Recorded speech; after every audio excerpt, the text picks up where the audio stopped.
my seven. I'm ripping in my seven, my seven, my seven. Okay. I'm flossing in my seven, my seven, my seven. I'm riding in my seven. What's going on, y'all? It's your boy Cutlass 254, and as you can see, we are back in the lab. Getting ready to diagnose our fuel pump issue.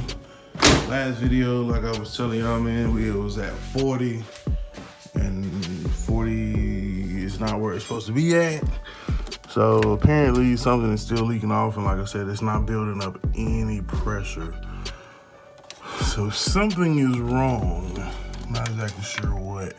So I watched South Main Auto, and shout out to the boy Chad Gardy. He had put it down in the comments, man, to check the pretty much if your system is not building pressure, it can be leaking from one of three. Oh, on a return style, it can be either leaking back down return style, return hose.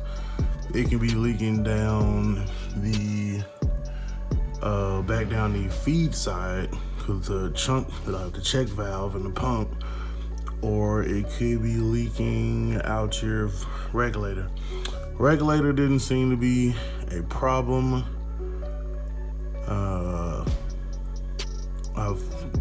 It's not leaking out of there. I don't believe it's leaking internally. However, we don't know. But I got a couple of those on deck. The feed side, I mean, we changed the pump, so I doubt that 2 pump check valves are bad like that. So we're gonna have to dig a little bit deeper and look and see exactly what is our issue here. So what I'm gonna start off by doing is we're gonna pinch off the return line, which is pretty much the easiest thing for me to do. Before we pull the injectors out and say that, okay, we got a leaking injector. So give me a sec, and we're going to, actually, I mean, I don't even need a sec, I just need a hand. Okay, so as you see, boom, I got that pinched off there. We got our gauge right there. I'm trying to do this with one hand. I apologize. I should have a tripod or something, man. I don't know. Anyway. So with this side pinched off, oh, look at that. It's holding. With this clamped on there. Damn it. Yeah. So with me holding this clamp on there, it is holding pressure. So, easy, lucky me, I don't have to pull the injectors. Yeah, I don't have to pull the injectors out of the intake to see if there's an issue there, because everything is coming back down the return line. Why? I don't know. So that pretty much narrows our problem down to up here, which means we don't have to go back under the car and everything like that. So it may be that the regulator is not sealing properly, or something that's supposed to be happening is not happening with that regulator. So yeah. It's your boy Cutlass 254, man, and I just had to flex my hack game for y'all right quick. Shout out to my dog DJ Jamalot at DJ Jamalot on Instagram, man. So I had to flex my hat collection from at DJ Jamalot one time. Now, let's do a little montage. So, cue the music. Boom.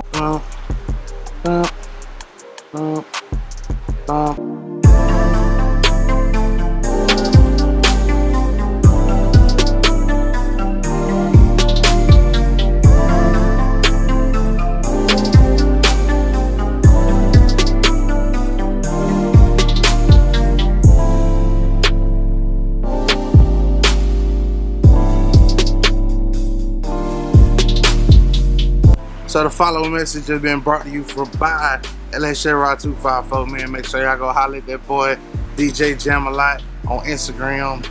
Yes, sir.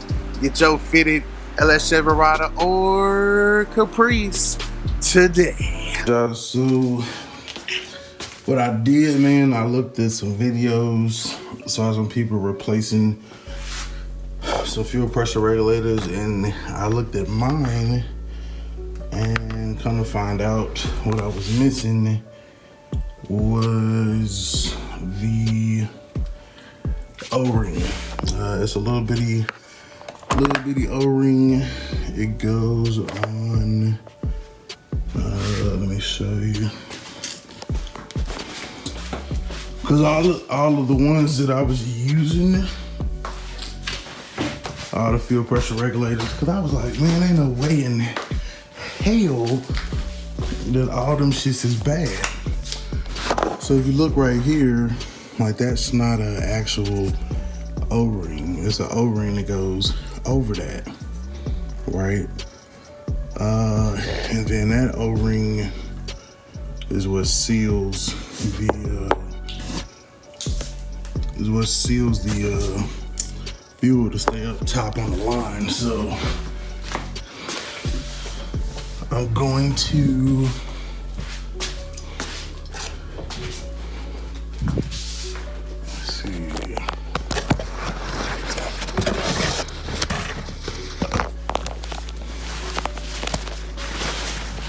right there so it don't leak all over everything. Yeah, see, as you can see, there is pressure there. And I'm gonna just screw it back on here for y'all 1 sec.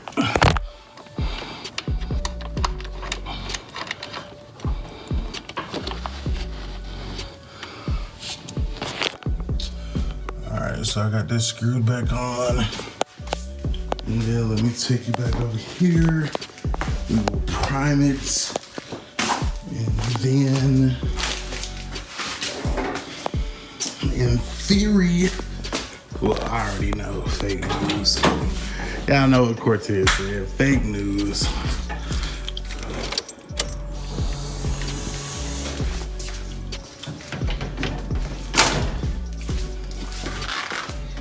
And now, when we keep on power, we got 50 PSI, baby. She's ready to go. She's holding. So yeah, pretty much, I mean, it's the same little, what you call, same pressure regulator, but it was missing that O-ring. So I'm still gonna get a new one to put on there, but that does seem to be the issue. Like I said, it was holding. That makes me think that potentially on the old one, the old pump may or may not have been the issue, but I did cross that number and it showed up as an AutoZone part for like a 5.7 fuel pressure regulator. So it could very well have been that, but as you can see, it's holding. Yes, sir. So, whew, thank you, Jesus. One less thing we have to worry about. One more LS Chevrolet 254 fix, troubleshooting. Like I said, shout out to South Main Garage for the troubleshooting tip, as well as my mans that dropped it off in the comments. So yeah, holding. I mean, it drops off a little bit, but I mean, that's more than enough to get it crunk. Like I said, it's not dropping all the way back down to 0, and it's doing what it's supposed to do. So yes, sir. I got that new a new fuel pressure regulator on there. I mean the one that I had on there, like, it was working, but I wanted to make sure it was the correct one. And you could definitely tell the difference when I installed that one. It was a little bit tighter off in there, hard to get on there. So I know that's gonna hold that pressure in the way it need to be. So without further ado, you know what I'm talking about? We going and I did not know I left the fucking key on this whole time. I've been going to work.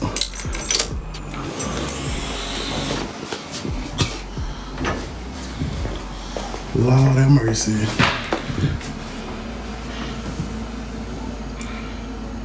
Hold on. Alright, so yeah, got the new joint on there. Should be secure. Before I didn't have it all the way, wasn't clipped all the way. You gotta make sure this clip is on there and that your O-ring and everything is seated the way that it need to be. So I'll wipe some off of here. Make sure we're gonna put this